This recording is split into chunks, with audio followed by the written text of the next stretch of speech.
Assalamualaikum warahmatullahi wabarakatuh. Alhamdulillah ya. Kembali kawan, kayak biasanya ya. Ya nggak jenuh ya. Tetap kalau kita menyimak suasana adem kayak gini loh, pokoknya menyenangkan banget ya, sampai sana. Nah, ini semua adalah varietas-varietas unggulan milik Bang Iri ya, yang hari ini sudah memasuki usia 50 hari setelah penanaman. Ini khusus hari ini saya mereview varietas yang tanpa menjalar, yaitu red sweet ya, yang hari ini seket dinos kayak gini ya. Ya alhamdulillah, karena sudah di sini mulai ada peningkatan panas ya, nggak setiap hari seperti bulan-bulan kemarin ya. Ini sudah mulai banyak bunga ya, contohnya seperti ini ya. Karena identik dengan bunga itu munculnya kalau musimnya itu sudah berganti dari banyaknya curah hujan ke musim panas ya, seperti itu. Dan di sini pun wes ya gini ya, tidak setiap hari hujan seperti bulan lalu, tapi ini mungkin dalam seminggu 1 kali 2 kali. Dan alhamdulillah kalau ubi jalar itu banyak panas, itu pertumbuhannya semakin bagus ya, mulai dari pertumbuhan batang daun juga umbinya, yang jelas seperti itu. Nah, ini adalah varietas unggulan red sweet yang saya tanam. Usia 2 bulan kurang 10 hari sudah kayak gini ya. Umbinya wes insya Allah juga sudah terbentuk di fase pembesaran umbi ya di sini seperti itu. Nah, ini ciri khasnya memang seperti ini ya, rimbun banget ya, tapi tidak menjalar sama sekali ya, dengan kondisi seperti ini ya, di dalam bedengan tetap berada di atas, karena dengan kondisi mulai panas ini cepat sekali muncul yang namanya tunas baru dari batang utama ya. Jadi tidak akan menjalar. Memang ciri khasnya ubi jalar ini tidak menjalar, hasilnya ya lumayan bagus ya. Nah, contohnya kayak gini ya. Nah, seperti ini. Ini tetap muncul tunas dari bagian bawah. Nah, seperti ini ya.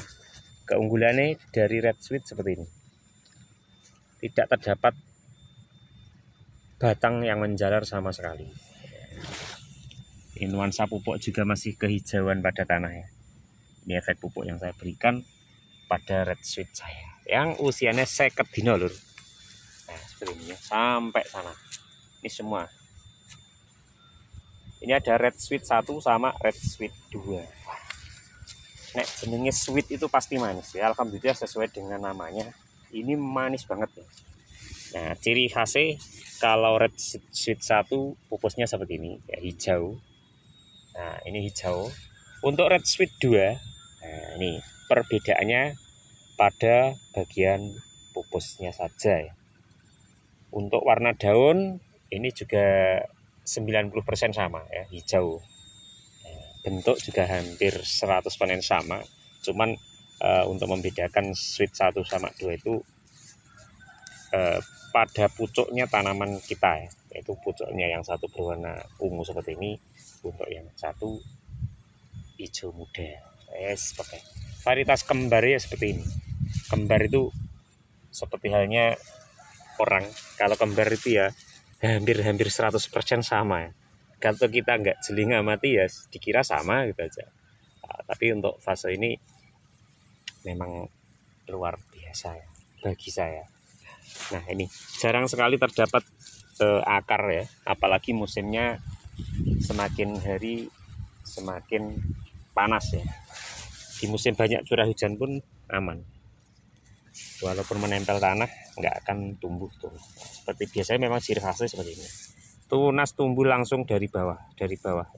Jadi untuk batang utama kalau sudah menjalar sekitar 30 cm itu otomatis akan berhenti menjalar ya.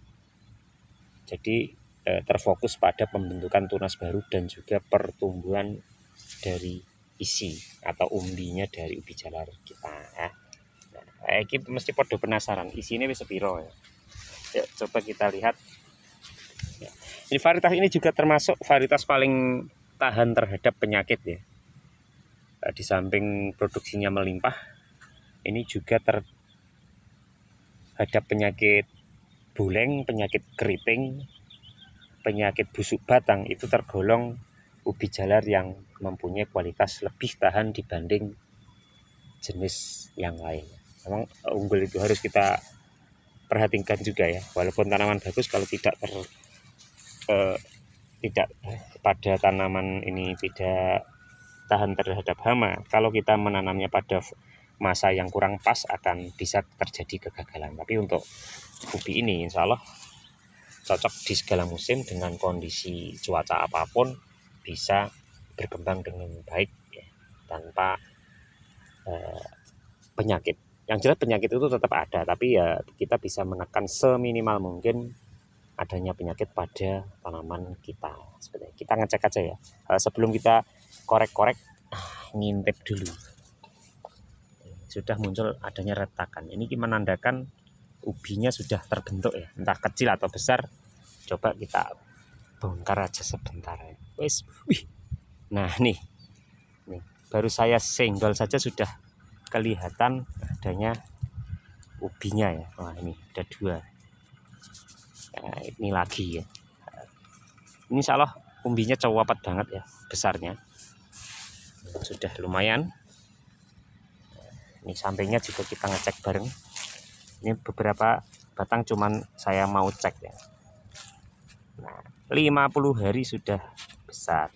Nah ini biasanya umbinya tidak terlalu banyak yang sudah, tapi kualitasnya ya lumayan. Tapi yo ternyata banyak juga ya. Nah ini yang sudah kelihatan aja berapa, 1 2 3 4, ada 5 ya. Ini sudah lumayan besar untuk ubi ini. Nah, seperti ini.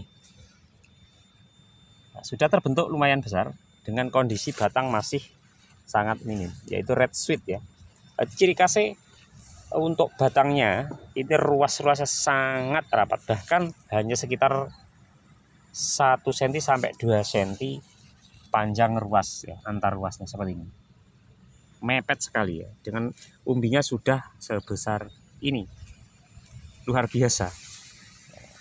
Ini selalu warna oranye bagian dalam ya. Ini tanpa kombinasi ungu untuk red sweet yang saya tanam.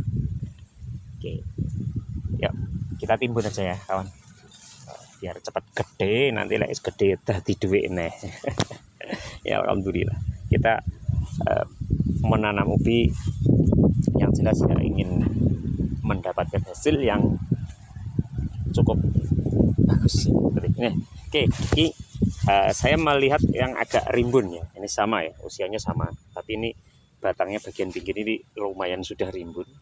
Nah ini dipengaruhi faktor tingkat kesuburan tanahnya itu nggak sama, jadi yes, coba aja. Nah ini, wih kawan, lihat sudah besar sekali ya untuk red sweet dengan kondisi batang. Nah ini cuman sekitar 1,5 jengkal atau 1,5 kilan, nek wong Jawa ngarani, dengan tumbuhnya tunas selalu datang dari bawah ya, jadi tidak akan menjalar kemana-mana untuk varietas red sweet saat ini. Nah ini umbinya sudah besar-besar kan, identik dengan warnanya merah, red sweet andalannya Bang Heri di tahun 2025 ini ya. Ini saya kembangkan jumlahnya banyak sekali karena kondisi sangat mendukung, cuaca mendukung. Nah varietas-varietas yang tergolong panennya lebih cepat ini akan kita kembangkan dengan skala banyak dibanding yang produksinya tidak terlalu banyak. Yang jelas porsi kita selalu kita bagi rata untuk varietas apapun yang saya tanam, karena termasuk varietas-varietas semua unggulan yang saya kembangkan ini memang mempunyai ciri khas atau keistimewaan masing-masing ya. Mungkin dari perubahan warna merah ke kuning, kuning ke merah, ada yang kombinasi warna ungu, tingkat manisnya lebih dibanding yang lain, produksi yang melimpah itu selalu ada pada setiap ubi jalar yang saya gunakan. Termasuk juga bisa kita sesuaikan dengan kondisi lahan pertanian kita ya. Kita bisa mengambil varietas-varietas apa yang cocok dengan lahan kita. Nah, seperti itu. Jadi jangan asal menanam pada lahan kita. Lahan kita kering, lahan kita lengket, tanamannya jenis apa itu harus kita sesuaikan dengan ubi jalar yang akan kita kembangkan. Jangan asal nanam. Ya, walaupun bagus di lahan yang kategori berpasir, kalau ditanam di lahan lengket atau tanah lempung itu belum tentu bagus.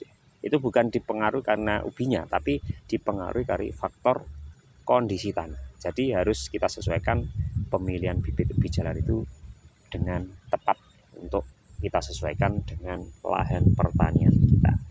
Nah, seperti itu ya. Pemilihan bibit itu sangat penting sekali. Yuk kita ngecek lagi ya. Nih, tadi untuk red sweet 1 ya. Kita nyoba untuk red sweet 2 ya, yang dengan ciri khas pupusnya ungu ya. Tadi red sweet 1 ya. Nah, moga-moga ya isinya ya hampir sama atau bahkan mungkin lebih ya. Nah, oke. Red sweet 1 tadi sudah kelihatan bahinol. Bahinol. Oke, ini mana rumbi ini? Wah. Nah, ternyata ini loh. Ada yang bau besar nih. Nah, tak cek. Nah, ini. Nah, untuk red sweet 2 identik dengan warnanya tidak terlalu merah ya. Wow, tapi besarnya jempolan. Seperti halnya red kasdo ya. Perbedaannya yang jelas signifikan banget di warna kulit. Red kasdo 1 itu lebih merah, red kasdo 2 itu agak tidak terlalu merah. Seperti halnya ini varietas yang saya tanam, yaitu red sweet ya. Nah, aku coba lagi ya, tadi yang ini, sekarang ini. Coba kita tengok lagi. Nah, 2 batang untuk red sweet 2. Mana? Salah batang. Batangnya ke sini. Ya, terlalu dalam ya. Nah, seperti ini ya. Kalau kita nanamnya terlalu dalam, umbinya akan sedikit. Itu sudah pasti. Ini saya amati dari dulu gini. Wah, ini ada yang nggak berumbi ya. Apa-apa biasa. Kita ngambil yang sebelahnya.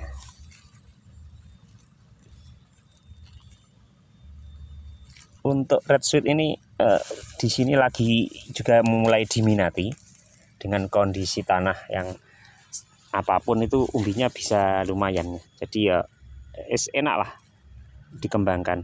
Nah, seperti ini. Wah, masih kecil. Selek sing cilik ya ditinggal. Coba nyari yang perkiraan umbinya sudah lumayan. Nah, ini kayak ini red sweet 2 sudah ada ya. Nah, ini bentuk akar-akar besar ini adalah bahan umbi. Ada yang luar biasa loh. Besar tenan. Alhamdulillah. Nah, itu bagian dalam. Ini daya akar yang menjadi penghambat, ini harus kita hilangkan juga. Nah, contohnya ini sudah besar banget ya red sweet 2. Jadi pembentukan lahan yang bagus itu pun akan membentuk umbi yang berkualitas. Nah, contohnya ini, wah mantap banget ya, sudah besar ya. Ini ada umbi-umbi. Nah, ini red sweet 2. Alhamdulillah ya, bagus. Oke, speknya memang seperti itu ya, tidak menjalar ya. Ini bukan kategori tidak terlalu menjalar, tapi memang benar-benar tidak menjalar sama sekali untuk red sweet 1 sama red sweet 2. Nih coba lagi ya. Wih. Nah, ini sudah kelihatan muncul umbinya besar. Timbun aja ya.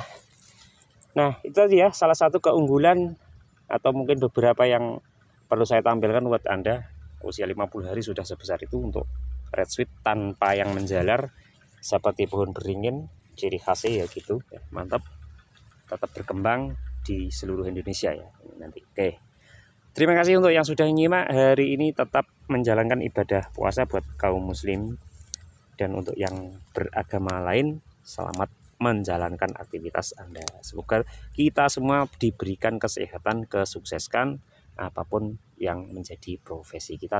Contohnya saja kita sebagai petani Indonesia. Salam tani Indonesia. Assalamualaikum warahmatullahi wabarakatuh.